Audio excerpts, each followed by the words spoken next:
João Evangelista. João Evangelista foi o mais jovem apóstolo de Jesus e um dos 4 evangelistas que escreveram sobre a história e os ensinamentos do Mestre. João Evangelista nasceu no ano 6 depois de Cristo, em Betsaida, na Galileia. Era irmão de Tiago Maior, também apóstolo de Jesus, filho do pescador Zebedeu e de Maria Salomé. Desde muito jovem, João e seu irmão ajudavam seu pai em sua profissão de pescador. Antes de se tornar um apóstolo, João Evangelista frequentava os encontros de João Batista, primo de Jesus, e em uma dessas reuniões acabou conhecendo-o. Após um tempo seguindo e ouvindo o que Jesus ensinava, João e seu irmão Tiago se tornaram seus apóstolos. Desde então, foi um dos apóstolos mais próximos e fiéis, divulgando os ensinamentos e estando presente em todas as reuniões realizadas na casa de Simão Pedro. Após a morte de Jesus, decidiu, junto a Pedro e Maria, mãe de Jesus, a juntar todos os apóstolos para continuarem a divulgação dos seus ensinamentos. Mudou-se para Éfeso. Lá assumiu a coordenação do grupo cristão formado por Paulo de Tarso e posteriormente escreveu o 4º Evangelho, o último dos evangelhos escritos pelos evangelistas. Escreveu também epístolas, o livro Apocalipse e 3 cartas com mensagens sobre as lições deixadas por Jesus.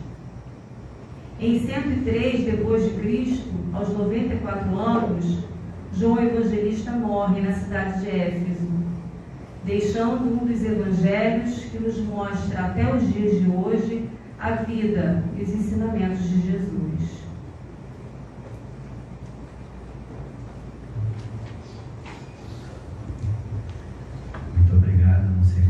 cabeça. Agora é aquele momento de oração. Vou te pedir para que vocês se coloquem de forma confortável na cadeira, fechem os olhos, para que nós possamos nos concentrar diretamente com o nosso mestre Modelo.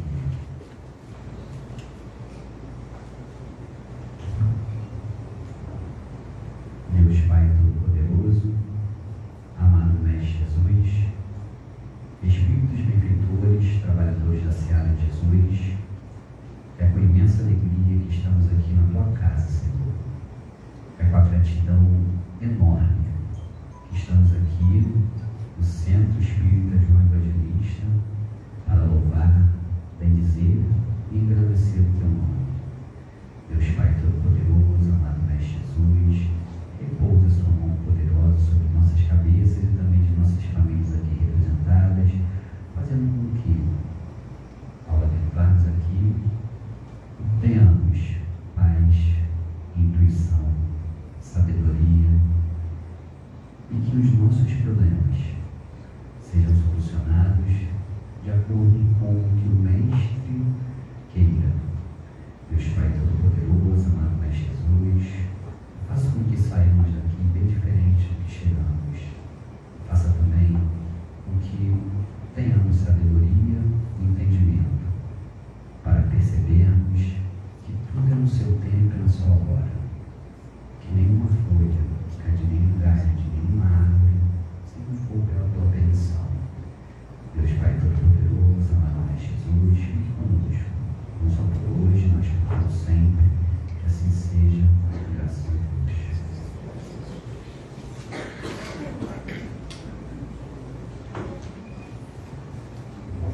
E agora convidamos a nossa irmã Rosileia para apresentar o estudo de hoje.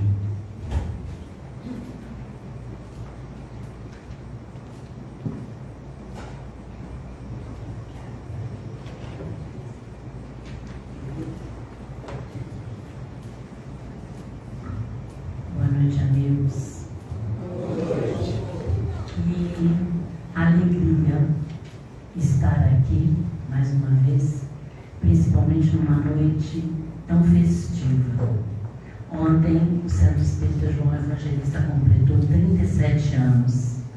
37 anos emanando luz, fortalecendo o nosso caminhar, nos orientando na maneira de cuidar de nós mesmos, de nos descobrirmos espíritos capazes de melhorar a cada dia. 37 anos sob a mentoria de João Evangelista. 37 anos. Quem frequentou as nossas páginas nas redes sociais encontrou lá um pequeno texto falando um pouquinho da fundação do Centro Espírita João Evangelista. Nós queríamos, nesta noite, lembrar os companheiros Lenivaldo, Ângela, Fátima, Clóvis e Marcos Vinícius, que foram os semeadores dessa seara de luz, orientados pelo companheiro Pedro Paulo, lá do Centro Espírita Francisco de Assis. Esses 5 irmãos, alguns que permanecem aqui, outro que já retornou à pátria espiritual, e aqueles que não estão mais aqui no SEG em presença física diária, mas que permanecem conosco ligados. Esses irmãos que aceitaram o desafio da espiritualidade de plantar aqui, nesse espaço em Bacaxá, esse centro de luz. Eu queria fazer uma pergunta. Não vale Fátima e Lenivaldo.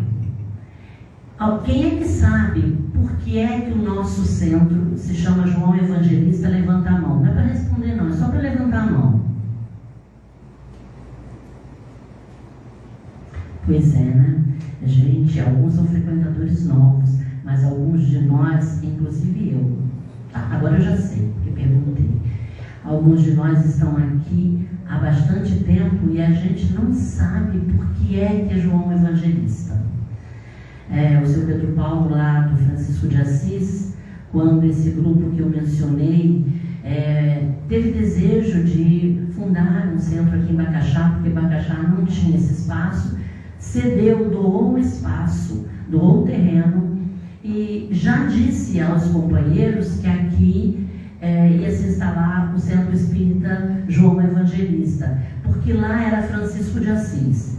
E o que tem a ver Francisco de Assis com João Evangelista, eu deixo para contar depois. Então, um agradecimento grande, que as nossas melhores preces de agradecimento cheguem ao coração desses companheiros, porque graças à coragem da sementeira de vocês, nós estamos aqui recebendo todas essas bênçãos de luz. Gratidão sempre, cada vez mais. Bom, como o SEGE fez 37 anos, o nosso presente para o SEGE é refletirmos sobre João Evangelista. E aí o César nos brindou com uma página que já contou muito da história de João Evangelista. Mas não tem nenhum problema, porque o nosso caminhar não foi por aqui. O nosso caminhar foi um pouco diferente. João Evangelista, ali no quadro, diz assim: o servo querido. Essa expressão em referência a João foi dada por Miramês em seu livro, através da psicografia de João Nunes Maia, o servo querido. Ele também foi chamado de filho do trovão, foi chamado do apóstolo mais amado por Jesus. Bem, vamos então conhecer um pouco. Eu quero fazer um outro agradecimento. Primeiro, o companheiro César, que quando nós propusemos a ele esse estudo, confesso que eu não tinha a menor ideia do desafio que seria, tá? Ele abraçou a ideia e confiou na nossa possibilidade, na nossa boa vontade. E a companheira Dedé, que nos emprestou um livro que daqui a pouco eu vou mostrar para vocês, que é o mais precioso de todos e que a gente devia, aí eu metendo o bedelho onde não sou chamada, né? A gente devia ter um grupo estudando João Evangelista aqui em nossa casa. Fica a dica. Esse livro maravilhoso, chamado Francisco de Assis. Francisco de Assis novamente, né? Por que ele? Mas a gente vai conversando sobre isso.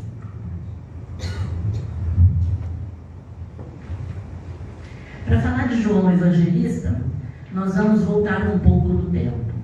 3.000 anos antes de Jesus vir à Terra, de acordo com o Espírito Miramês, neste livro Francisco de Assis e num outro livro chamado Maria de Nazaré, que eu não li todo ainda, mas já pedi emprestado para minha companheira Dedé, alguns espíritos nobres tinham sido enviados à Terra para nos ensinar a amar. Entre esses espíritos, Krishna, um pouco mais perto de Jesus, Zoroastro, os profetas Elias e Jeremias, os reis Salomão e Davi.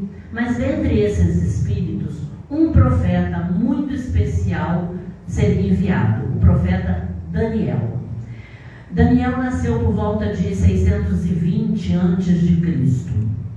Foi um profeta de Deus, trabalhou junto com os imperadores da Babilônia e da Pérsia, foi o profeta que fazia a interpretação dos sonhos, era um seguidor fiel, obediente a Jesus, aquele que foi jogado à cova dos leões.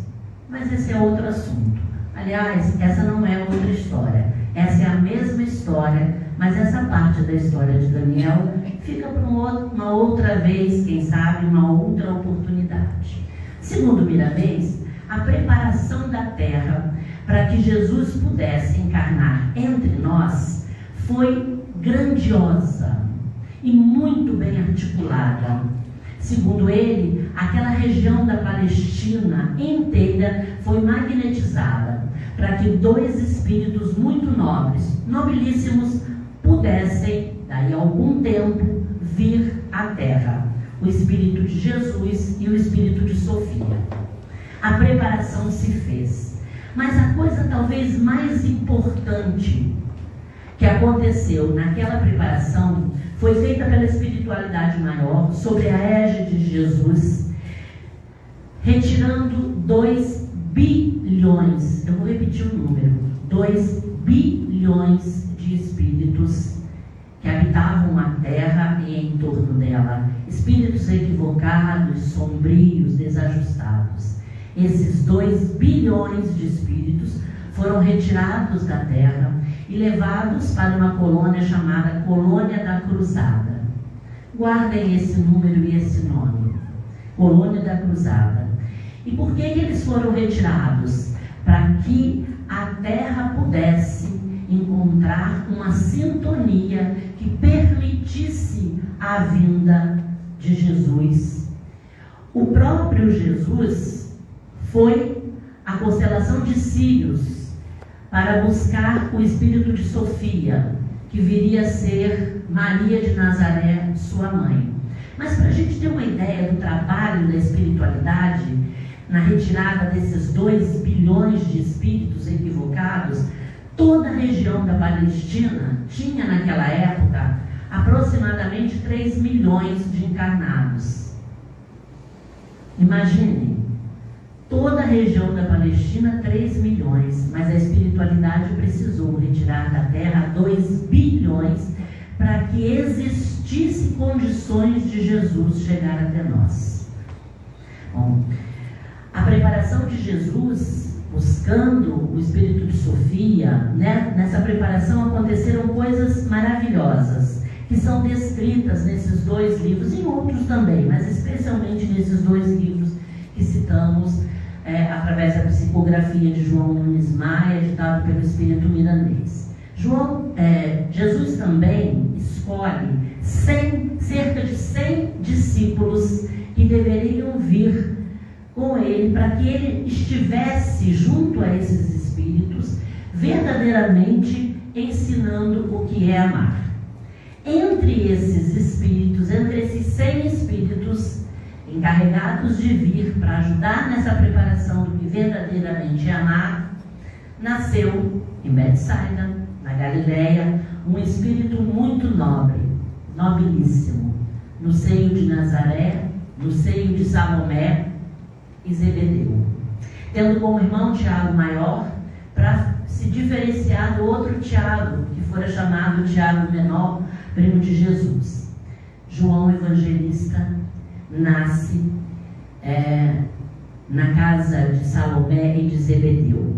Ele foi aquele, diz Miramês, discípulo mais amado de Jesus, por Jesus e por Maria.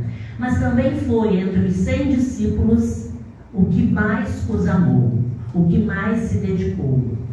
Miramês nos conta que quando João nasceu, Salomé foi tomada por uma chama de luz presenciada por Zebedeu, que se encontrava em estado de vigília. E se fez um clarão tão grande que os pastores de longe avistaram aquela luz. A moradia de Salomé e Zebedeu foi inundada por um perfume nunca sentido antes pelos seus familiares. Um coro de anjos orquestrou os sons que foram ouvidos por todos os familiares. É como se o céu descesse à terra por misericórdia de Deus, do Deus de bondade, do Deus de amor. Nasceu o menino que tomou o nome de João e que trouxe por primazia ser cognominado, apelidado de O Evangelista. Dentre os discípulos do Senhor, João foi considerado o mais dedicado ao Mestre pela força do amor, pelo seu compromisso em seguir, em vivenciar os ensinamentos de Jesus. Era bem moço quando assistia às bodas de Canaã. O destino, aliás, o destino não, né? Os desígnios do Pai, do Mestre. O destino o fez acompanhar o Cristo nos mais desafiadores testemunhos, mas também teve a oportunidade de acompanhar o Mestre em grandes momentos de alegria. Presenciou várias curas fantásticas e no Monte Tabor, junto com Pedro e seu irmão Tiago, e mais tarde viriam a formar o tripé do cristianismo, eles viram a transfiguração, aquele ato em que Jesus aparece ladeado de Moisés e do profeta Elias. Esteve no Monte das Oliveiras, ao lado do Cristo. Assistiu às pregações mais profundas do Mestre. Presenciou a entrada entrada triunfal de Jesus em Jerusalém. É preciso que João fosse amor, amor e amor, para estar nessa constância ao lado do Mestre, seguindo seus passos, mas mais que seguindo seus passos, exercitando os seus ensinamentos, vivenciando através da fé o amor que o Mestre pregava. É o único entre os 12 que se sentaram à mesa que subiu ao Calvário para se despedir do seu preceptor. E no topo mais dramático do mundo, ele recebeu uma nova mãe, Maria, indicada pelo Divino Mestre, porque foi a João Evangelista que Jesus pediu que quando ele partisse para junto do seu Pai, cuidasse da sua mãe, Maria. Dá para a gente imaginar o amor que ligava esses dois espíritos, né? A quem Jesus entregou os cuidados da sua mãe, de Maria Santíssima. Que confiança que Jesus tinha em João, que certeza Jesus tinha no compromisso com o amor de João. E naquela quinta-feira fatídica, na casa de Maria Marcos, irmã de Pedro, quando estavam reunidos apenas os homens, que era da cultura da época, para a Santa Ceia, Jesus fez coisas maravilhosas, muitas dessas coisas que nós conhecemos. Lavou os pés dos apóstolos, disse a Judas que fosse cumprir a profecia de Isaías, porque Jesus não disse a Judas: vá me trair, porque Jesus sabia do que estava destinado, sabia do que aconteceria, sabia para que veio, por que veio. Também foi lá naquela reunião que ele disse que alguém o negaria 3 vezes antes que o galo cantasse, que causou certa surpresa e dúvidas, até que Pedro o fez. Mas a coisa mais importante, ele chamou um menino, porque ele era muito jovem, chamado João, e ao pé do ouvido desse menino, ele disse assim: eu me vou para junto do meu Pai, e pedirei a ele que envie o Consolador prometido, o Espírito Verdade. Em letras garrafais, Jesus estava falando o Espiritismo. Portanto, meus irmãos, Jesus, há mais de 2000 anos, trouxe a informação do Espiritismo e sussurrou essa informação, esse anúncio, aos ouvidos do jovem João Evangelista, nosso mentor, nosso guia, nosso protetor, aquele que nos abençoa, que nos ilumina, que nos acolhe há 37 anos nesta casa. O evangelista não deixava de ser um predestinado. Ele foi escolhido entre muitos, chamado para a consolidação do amor na face da terra. Viveu junto de muitos homens, quase um século. A página que César nos trouxe disse ali, 94 anos quando ele desencarnou. Foram nesses 94, mais de 80 anos de pura exemplificação da boa nova do reino. João Evangelista surpreendeu a muitos pela sua humildade, pela sua fé, ao lado da vivência das virtudes ensinadas pelo Mestre, preceituadas por Jesus. Carregava consigo um patrimônio inigualável, uma inteligência lúcida, empregada, aplicada com os devidos cuidados ao serviço do bem, ao serviço da coletividade. João era, sem nenhuma sombra de dúvida, o servo querido, querido de Jesus, querido da espiritualidade, porque ele se dedicava ao bem-querer aos outros, ele se dedicava ao amor, aos ensinamentos do amor, mas pelo exemplo, pela sua vida, pela sua vivência. Certa vez, Salomé se aproximou de Jesus e narrou a ele os fatos que aconteciam com João desde o berço. Fatos assim que ela julgava extraordinários, que acompanhara. Ela disse a Jesus que ela notara que João, sem medo de estar errada, ela notara que João era um predestinado, que ele tinha uma tarefa semelhante à do Cristo. Isso falando com Cristo. E pediu com humildade que Jesus abençoasse João, mas abençoasse também seu irmão Tiago. E pediu que eles pudessem se assentar ao lado do Cristo quando fossem para o reino dos céus. Quando Salomé fala isso, Tiago e João se aproximam de Jesus e se colocam um a cada lado do mestre, concretizando o pedido da sua mãe.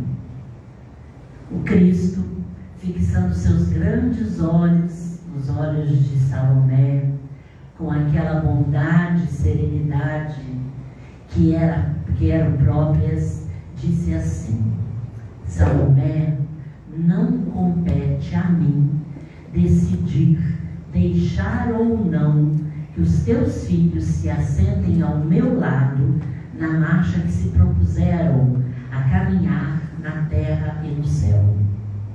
Eis que cada um de nós haveremos de testemunhar o que aprendemos diante de Deus e da nossa consciência.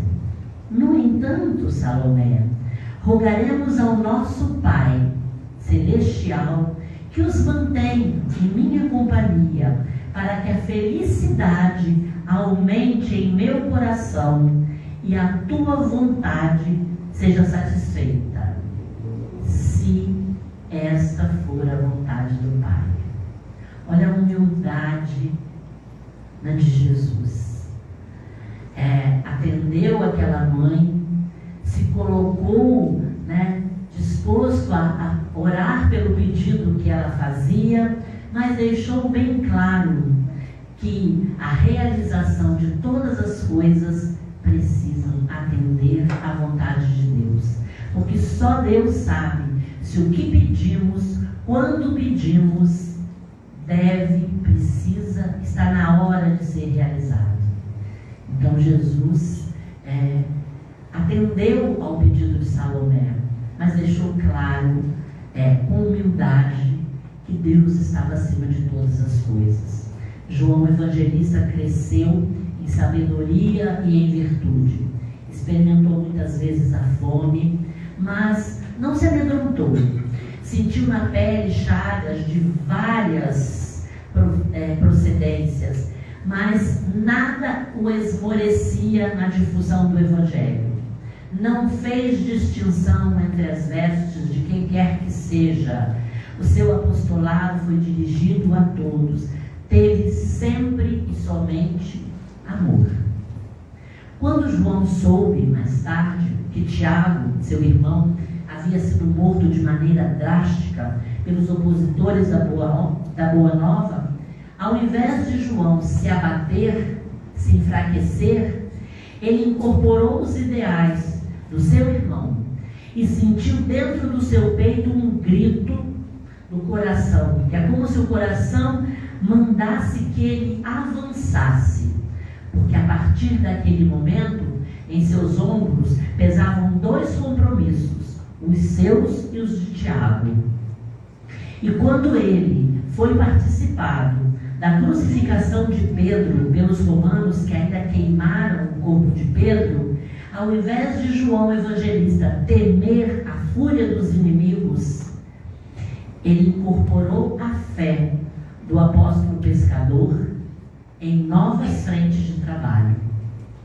E quando Paulo, a sua maior esperança, terminou seus dias também em Roma. Nesse momento, João prostrou o rosto em terra, chorando, e suplicou a Jesus para que Jesus não desamparasse a família cristã. Nesse momento, desceu do céu uma luz sobre sua cabeça, uma luz forte, e ele ouviu nitidamente uma voz. Uma voz que ele conhecia muito, era a voz de Jesus. E Jesus lhe disse: continua, João, incorporado às forças e às virtudes, aos dons e ao amor dos que se sacrificaram em meu nome. E como João havia pedido que ele não desamparasse as famílias cristãs, porque certamente elas iam se sentindo sós, à medida, que os seus ícones iam sofrendo aquelas barbáries, Jesus lhe disse: nenhuma criatura ficará só, porque Deus é justiça, e acima da justiça, Deus é amor.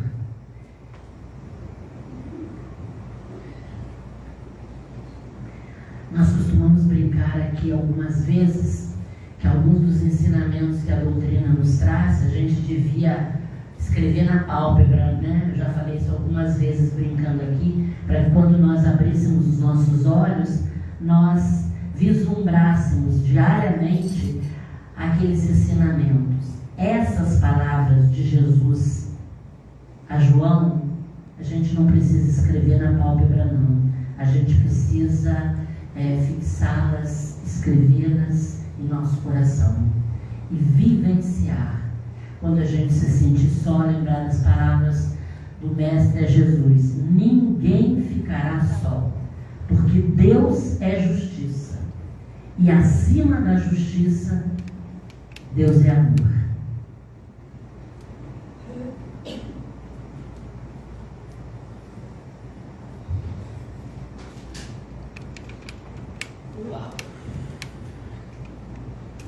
Desse dia em diante, quando um dos companheiros de apostolado sucumbia, em vez de esmorecer, aumentava o vigor de João por saber que era a vontade de Deus. E diante de desafios tão pequenos, a gente sucumbe. E a gente está aqui envolvido nessa aura de proteção de João Evangelista. Depois que Maria, mãe de Jesus, foi levada à pátria espiritual, João se transformou num andarilho de Cristo, propondo maneiras amorosas às almas sofredoras de vivenciar, de crer no amor de Jesus e na grandiosidade da proteção do Pai. João alimentava uma alegria íntima, como se ele tivesse um sol incrustado em seu coração. Dormia em plena natureza, como se ele estivesse numa mansão espiritual. Roma mandou várias missões ao encalço de João, mas não era para exterminá-lo visivelmente, não. Muitos em secreto o acompanhavam como presa, como o caçador acompanha a presa, preparando-se, esperando a hora certa para atingi-la, para dar um golpe mortal e libertar Roma do jugo incômodo, pois João Evangelista era a verdade que se expandia pelo amor às criaturas, e a verdade e o amor incomodam e amedrontam aqueles que não conhecem. Os seus principais discípulos foram Policarpo, Pápias, Inácio e Pátios. Pátios foi o fiel escudeiro de João Evangelista, e a gente depois, daqui a pouquinho, vai ver por quê. Eles herdaram do Mestre o amor mais acentuado, mas na verdade foram milhares os seguidores de João Evangelista, porque testemunharam pelo aprendizado o exemplo edificante do evangelista que venceu as dores, a morte, os sofrimentos em todos os mais duros testemunhos. Certa vez, João, tendo caído prisioneiro, foi levado com muito cuidado à ilha de Patmos pelos agentes de Roma. Lá, ele foi simples e obediente, obedeceu aos seus algozes, como um cordeiro obedece à voz dos pastores. Sem maltratá-lo fisicamente, impuseram os soldados de Roma severas ordens procedentes do império. Patmos era uma ilha pequena, cerca de 30 quilômetros de circunferência, formada pelas secreções vulcânicas, lugar terrivelmente desprovido de animal, de vegetal, de água pura. Havia escassez de tudo naquela ilha. Mas João começou a viver lá como se estivesse num paraíso. Os guardas de Roma, de vez em quando, eram trocados, né? Uns voltavam para Roma, outros vinham substituí-los. Quase todos os soldados se converteram ao cristianismo e passaram a ouvir João com grande admiração e respeito. Começaram a chamá-lo de Pai João. Os soldados ficavam sobressaltados, porque João era visto conversando. Ele dizia que era visitado pelos velhos companheiros de sacrifício do movimento cristão: Pedro, Tiago, Barnabé, Maria, Filipe e tantos outros. Mas não era isso somente. A gente diz somente como se isso fosse pouco, né? Não era isso somente porque é tudo tão grandioso, é tudo tão maravilhoso, é tudo tão esplêndido. É só a fé para a gente acreditar, para a gente vislumbrar uma vida dessas. João aprendera uma ciência muito profunda, que Miramês diz que só os espíritos, não, só os portadores de conhecimento espiritual compreenderão um dia. Será que já chegamos a esse dia? Que ciência era essa? A interpretação da linguagem dos outros reinos. Já chegamos a esse dia, gente? João descobrira que as próprias pedras têm vida e respondem ao amor e ao carinho. Então a gente pode conversar com as pedrinhas, viu, gente? Não é coisa de maluco, não. Porque a gente conversa com as plantas, né? Tem gente que conversa e tem gente que diz assim: ih, olha lá, tá falando com as plantas. João sabia isso, olha, quanto tempo, né? As árvores sentiam com João alegria e tristeza, dependendo do estado em que o evangelista se encontrava. João falava aos peixes sobre Cristo com uma empolgação maior do que ele falava aos homens, e os peixes sobre as águas, assim, tal qual essa plateia a ouvi-lo, com muita atenção, com muito respeito, como se entendesse. E alguém tem dúvida de que eles entendiam? Eu não sei vocês.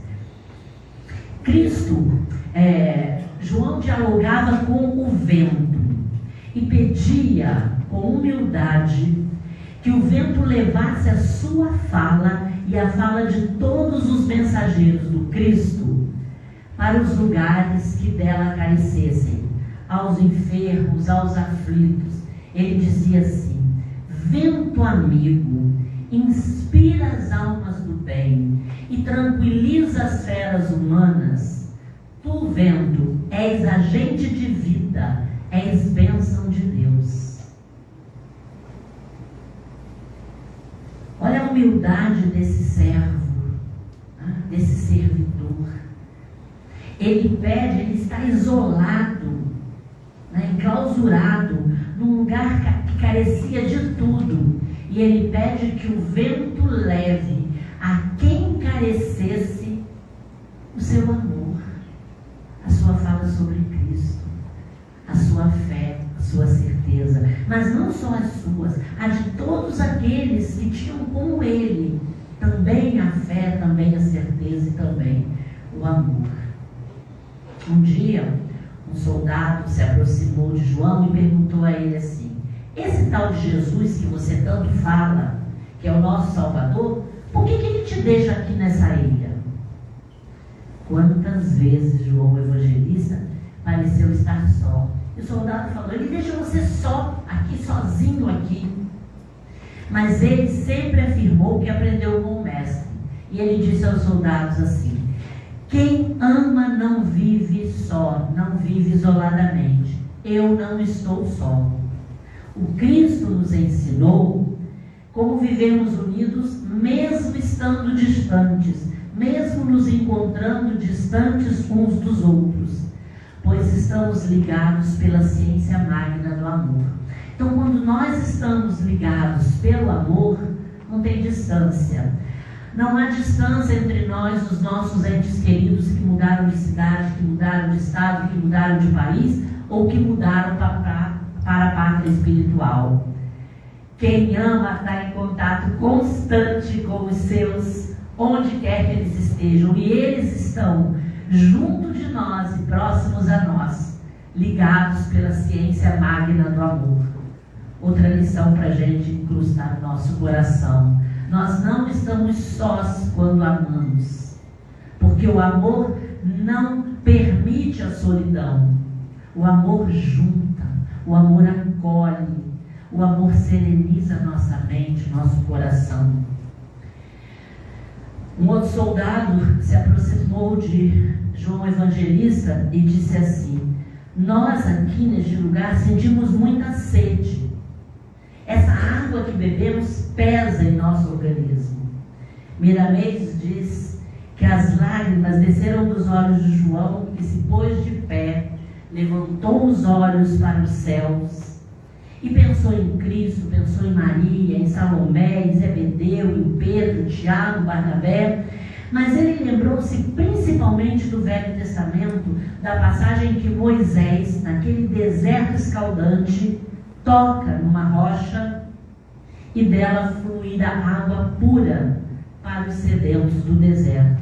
Com todo o amor que João Evangelista possuía, naquele momento ele roga ao Senhor: Senhor, compadecei-vos deste irmão que tem sede, dai-lhe de beber, mas que se faça a vontade do Senhor e não a nossa.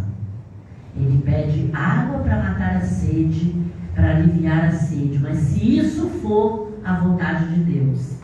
Miramês narra que o que sucedeu naquele momento, no mundo espiritual, moveu-se uma enorme caravana, e à frente dessa caravana estava o Cristo, com o dedo em riste, apontado para Jesus, para João, que ainda mantinha os seus olhos semicerrados. Do indicador de Jesus brilhava uma luz diferente. Partiu dele um raio, tendo o apóstolo com um fio terra, que como broca divina, João começou a penetrar no solo, sem que os soldados romanos pudessem perceber o que estava acontecendo. E como por encanto, as pernas do discípulo João começaram a afundar na terra, e os seus pés calejados começaram a sentir a água fresca beijar os seus pés. Os dois homens que estavam lá ao seu lado, os soldados, assustados e com os corações acelerados, imaginem, gente, foram reclamar que não tinham água boa.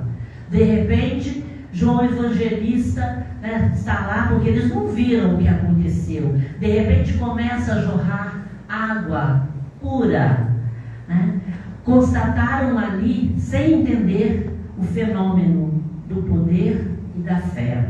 Ao ver aquele líquido cristalino escorrendo em várias direções, os soldados correram para prová-lo.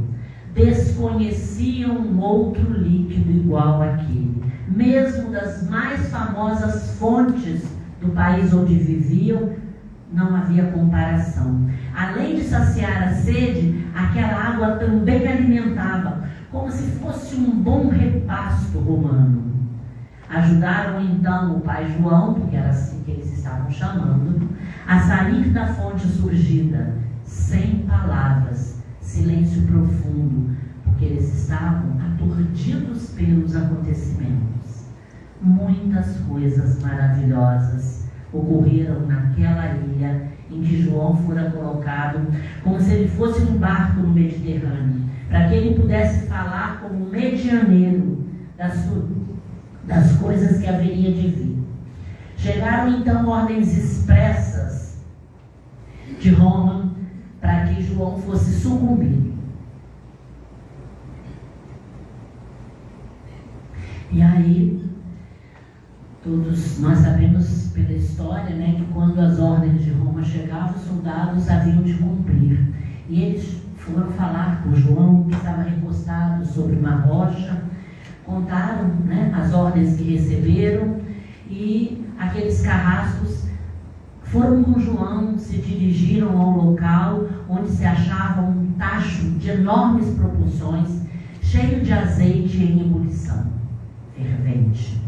Ali chegando, o responsável pela execução fez a seguinte declaração: Pai João, é a contragosto que faremos isso com o Senhor.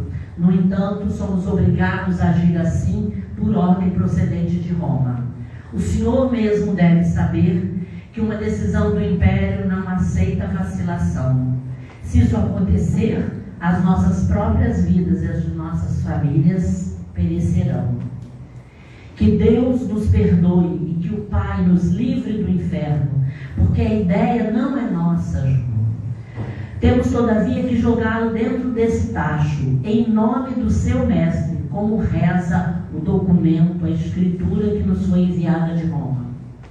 Os chefes romanos desejam, disseram eles, que o Senhor desapareça para a eternidade, porque com isso provarão que nada existe depois do túmulo, que o céu é a mesma terra, e que o Cristo, vosso mestre, foi vencido pelo esquadrão da águia. Era assim que os soldados romanos eram conhecidos. E João olhou os soldados e perguntou assim: é em nome de Jesus que eles querem me mandar para a eternidade? Gente, a gente corria, né? E aí ele disse: que o Cristo os abençoe, por se lembrarem do nome sagrado do Mestre dos Mestres, que veio erguer a humanidade para as regiões de luz. E deu as suas bênçãos aos seus carrascos, que choravam copiosamente, enquanto João sorria serenamente.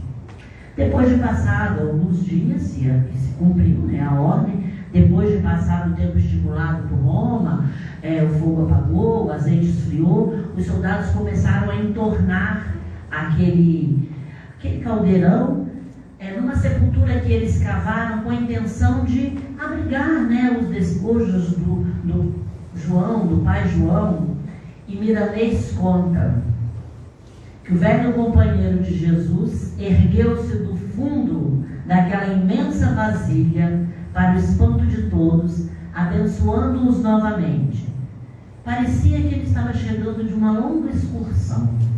Suas feições eram serenas, de maneira tão encantadora, e saudou a todos em nome do Cristo, sem nenhuma queimadura. E aí eu preciso fazer um adendo, porque os editores desse livro, Francisco de Assis, ditado por Miramês, né, Almédio João Nunes, quando eles receberam essa obra para ser publicada, eles sentiram necessidade de fazer aqui um adendo que eu quero ler para vocês. Dizem assim: muito se tem questionado a respeito dessa passagem, essa que eu acabei de contar.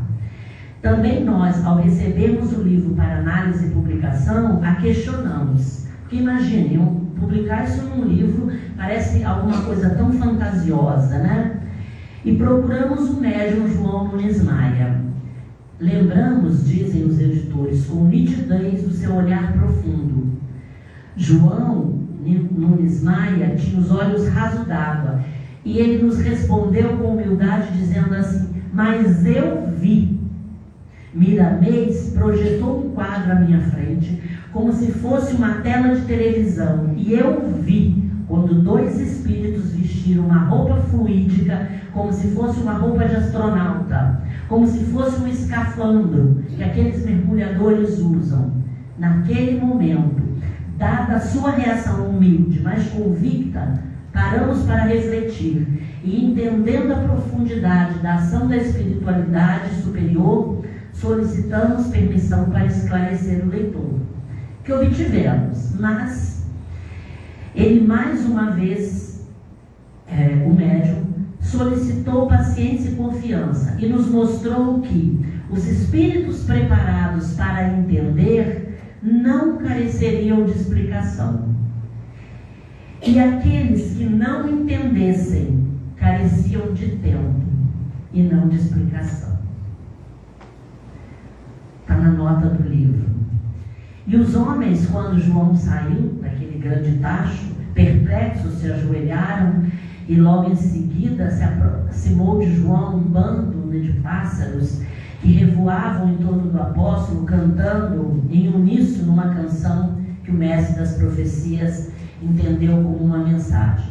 A notícia correu como um raio, e é claro que Roma ficou sabendo, e João foi libertado.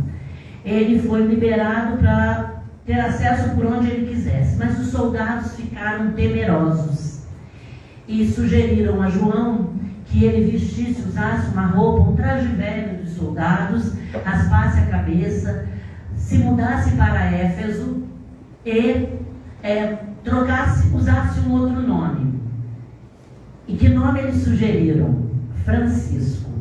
João sorriu e aceitou. E a gente que já conhece lá a história mais à frente entende por que João sorriu, né? E João foi para Éfeso, ele dormia pouco. Nessa nova fase da vida ele não fez muitas pregações públicas. Na verdade, eram os preceitos, né? Eram a sua vida que demonstrava. Várias vezes ele sentia saudade daqueles soldados lá na ilha de Pátimo. Gente, a gente ia sentir saudade daquele lugar? De jeito nenhum, a gente não ia ver ninguém de lá. E numa dessas vezes que ele retornou a Pátimos, ele lá encontrou Jesus que o esperava.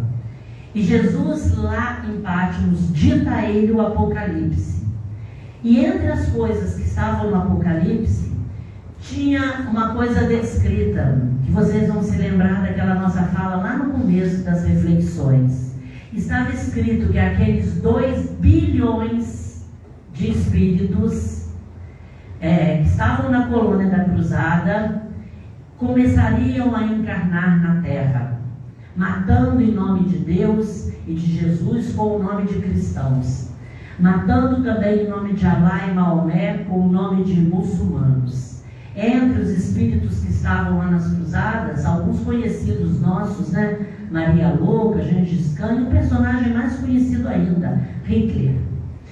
E João recebe de Jesus a indicação de que aquela, lá na ilha de Pátimo, seria a sua última noite. A última noite que ele permaneceria lá. Ele conversa com Pátio, seu escudeiro fiel, que tinha ido com ele, dizendo que eles tinham que ir embora. Eles voltam para Éfeso, ele adentra a igreja feliz, senta-se e começa a falar das coisas espirituais. Miramês diz que ele nunca foi chegado a palestras, mas que naquela tarde ele estava pronto para falar das coisas que sabiam. Algumas coisas que nós já sabemos também. Nós sabemos hoje, né?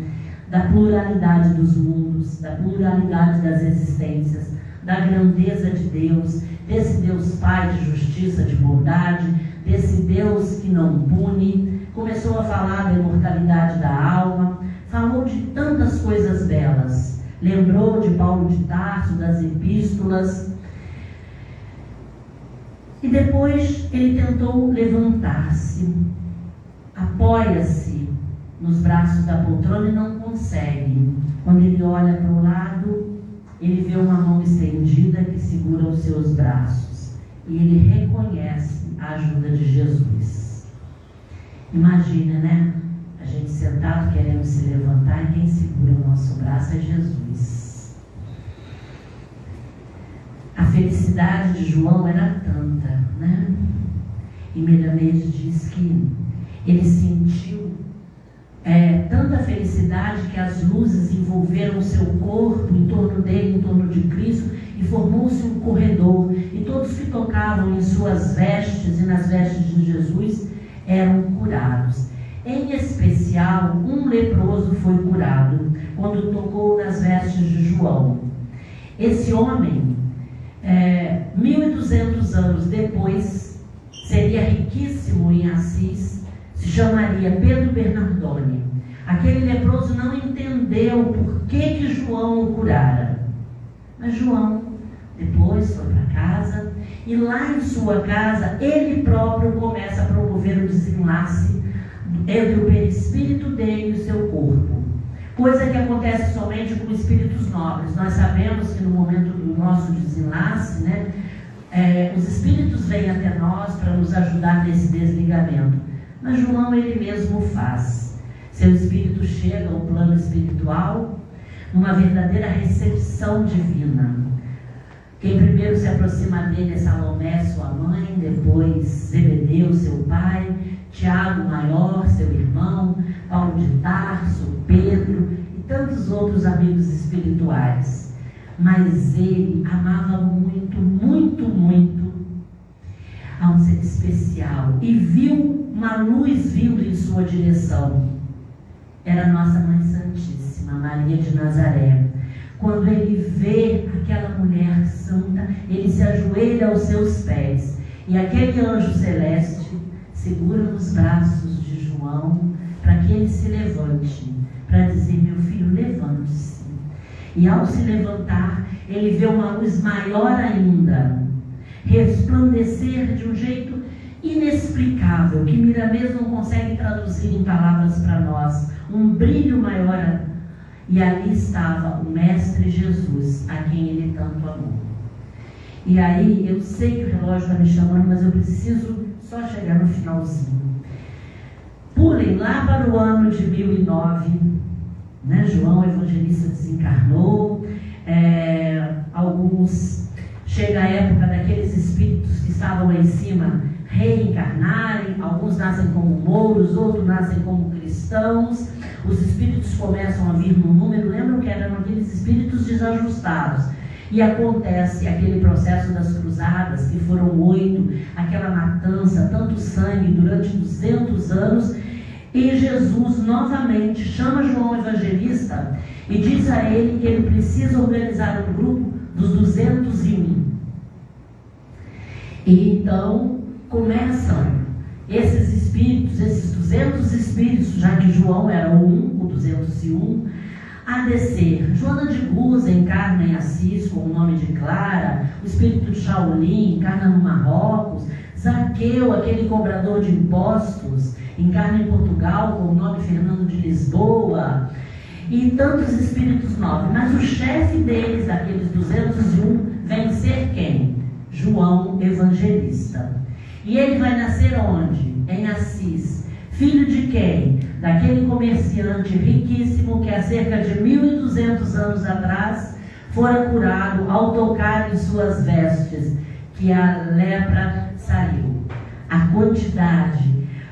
Pátios, aquele fiel escudeiro de João, nasce também com a alcunha de Frei Leão. E é Frei Leão que um dia diz a João assim, a Francisco, porque ele é batizado com o nome de Francisco. E é o Frei Leão, que fora seu escudeiro Pátios na outra vida, que diz um dia para Francisco: Francisco, tu és João na época de Jesus e Daniel, profeta, quando preparou a chegada do Mestre. Francisco, Daniel, João e Francisco eram o mesmo espírito. Francisco é o mesmo João em roupagem, mesmo João Evangelista em roupagem e vestes diferentes, o mesmo espírito de luz. E eis que a lei da reencarnação se faz presente, mostrando a eternidade da alma que volta às lides da terra quantas vezes forem necessárias.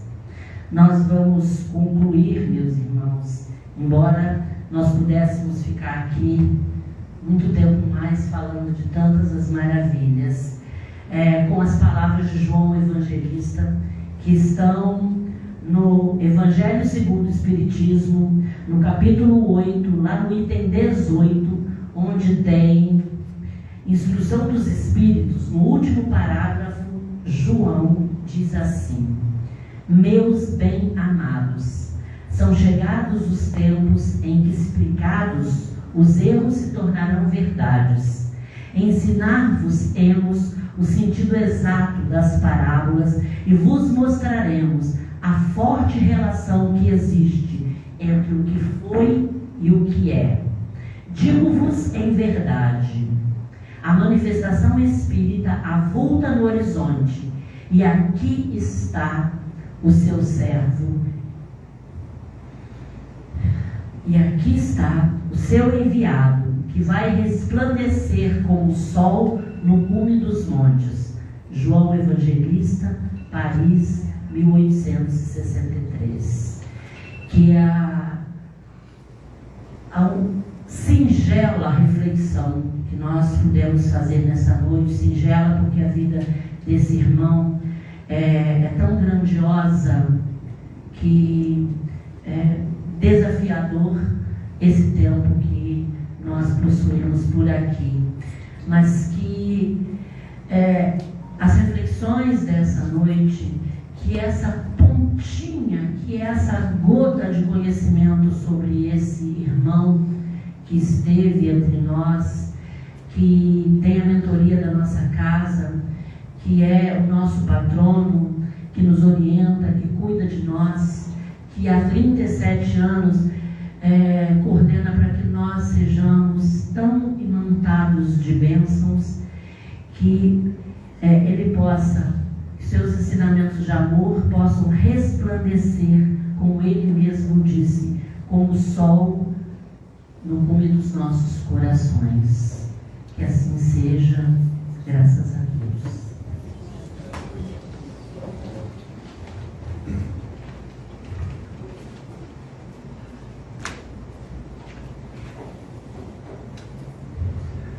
Nós que agradecemos as suas belas palavras, que mais nos soaram melodicamente aos nossos corações. Pode retornar várias vezes, porque é de muita valia o seu conhecimento. Temos alguns recadinhos aqui. Na próxima sexta-feira, como é de hábito, os estudos são feitos pelos tarefeiros da casa. E nessa sexta-feira, dia 19, serão as nossas irmãs Carla e Silvia com o tema Jesus Alegria. E na próxima quarta-feira, dia 24, nosso irmão Carlos Barros com o tema Quando Jesus Nasceu. Algumas pessoas já sabem, mas é sempre bom reforçar. Nós temos aqui na casa a conversa fraterna, que é aquele momento que nós podemos expor algum irmão nosso, alguma coisa que vem nos afetando, algo que vem nos incomodando. Então a gente relata isso para um irmão, de extremo sigilo, e sempre aparecem algumas respostas sobre os pedidos.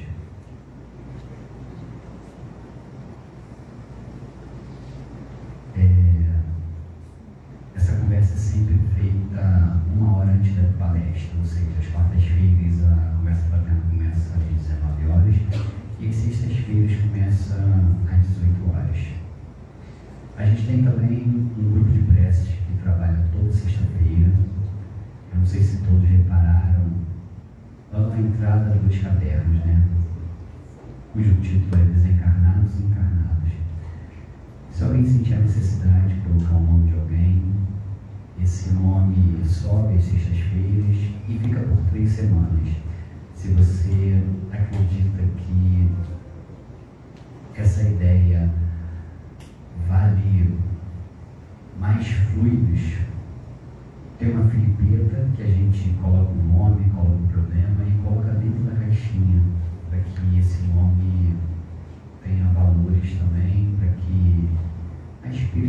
Fraternidade Amiga trabalhe a nosso favor.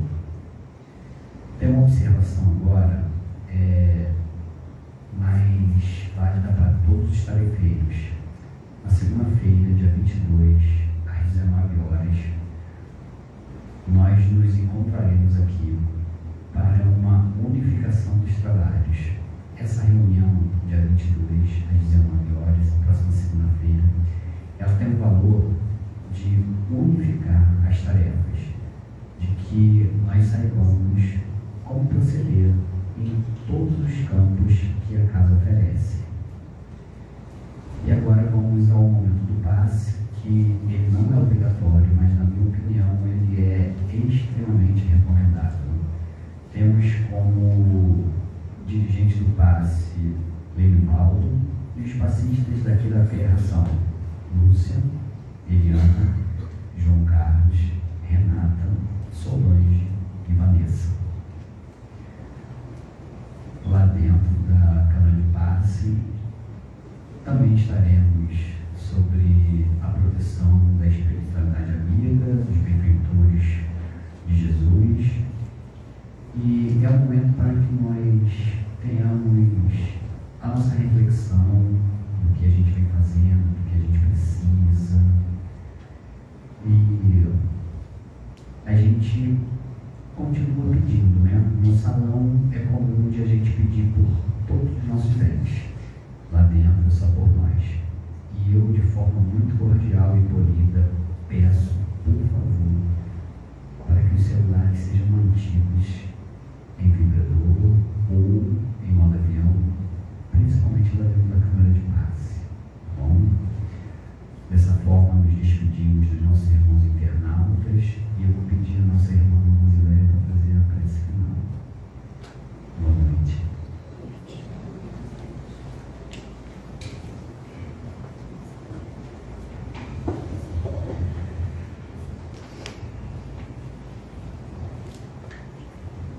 Deus, infinitamente amor, nesta noite tão iluminada, queremos te agradecer.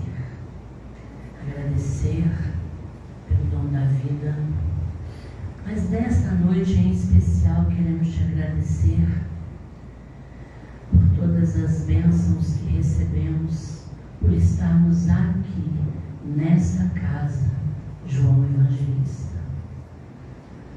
Agradecer, Senhor, por termos este Espírito irmão tão generoso a cuidar de nós. Agradecer por seus discípulos, por seus companheiros que nos guiam, nos orientam. Agradecer porque aqui nós recebemos, nos enchemos de luz, porque aqui nós encontramos força para continuar a caminhada. Aqui nós encontramos respostas às nossas perguntas. Aqui nós encontramos amparo às nossas dores, medicamento às doenças que nós mesmos contraímos em nós. Gratidão, Senhor, por toda essa luz que emana nesta casa há tanto tempo. Por todos, nós te agradecemos em nome de todos aqueles presentes aqui, encarnados ou desencarnados, a todos aqueles que aqui estiveram, que por aqui passaram, que daqui saíram renovados em sua fé, em sua energia, em sua coragem, em sua resignação. Agradecemos mesmo por aqueles, Senhor, que não compreenderam todas as bênçãos que aqui receberam. E nesta noite, Senhor, nós só te fazemos um pedido, a exemplo do irmão João Evangelista. Nós te pedimos que permita que os ventos levem as nossas preces, as nossas orações, as nossas energias do amor colhido nesta casa a quem quer que necessite, aos aflitos, aos doentes, aos enfraquecidos, aos incrédulos. Permita, Senhor, que o vento que aprendemos pode levar aos lugares mais longínquos a nossa fé. Saímos daqui hoje, Senhor, agradecidos, na certeza de que jamais estaremos só, e que a lição aprendida com esse irmão, João Evangelista, de que Deus é justiça, e que a justiça, acima de justiça, é amor, que nós levemos isso em nosso coração. Gratidão, Pai querido, mil graças por todas essas oportunidades e por essa noite tão abençoada que nos permitisse vivenciar. Que assim seja, graças a Deus.